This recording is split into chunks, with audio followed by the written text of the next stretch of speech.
た日は君と借り合えたあの日なんだよ。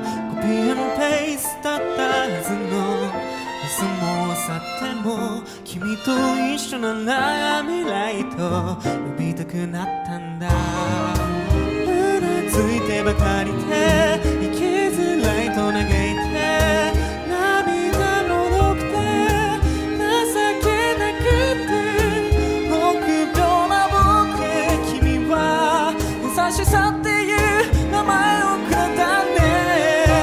バラバラで生まれた僕らなのに同じリズムを刻む二つの信号。トクトクと時にドキドキとまるで初めから一つだったみたい。バラバラで生まれた僕らだから残りの時間ぐらいそばにいてほしい。ジグザグと曲がりくねる道も二つの心で一つの未来を選ぼうよ。